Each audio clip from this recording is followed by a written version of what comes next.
trianoni béke. Mint korábban láttuk, a béketárgyalásokra nem hívták meg a vesztes országokat, így Magyarországot sem. A konferencia a cseh, román, szerb követelések meghallgatása után szinte kizárólag az ő szempontjaik alapján döntött. Az amerikai küldöttek az etnikai határ mellett törtek lándzsát, de a többség úgy vélte, hogy egy jó közlekedési vonalért feláldozhatunk pár százezer magyart.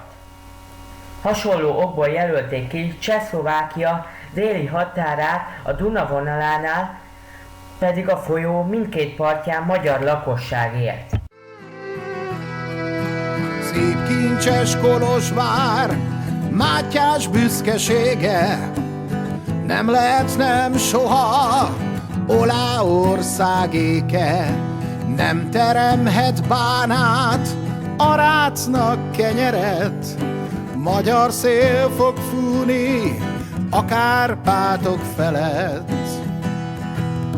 Ha eljö az idő, sírok nyílnak fel, ha eljö az idő, a magyar talpra kell, ha eljö az idő. A békeszerződés és következményei. A békeszerződést végül a Versailles Nagy Trianon palotában írták alá 1920. június 4-én. 3 millió magyar a szomszédos államokba került. A béke emellett Magyarország jóvátételi kötelezettségét is kimondta, és 35 000 főre korlátozta a magyar hadsereg létszámát. Ha eljö az idő, sírok nyílnak fel, ha eljö az idő, a magyar talpra kell.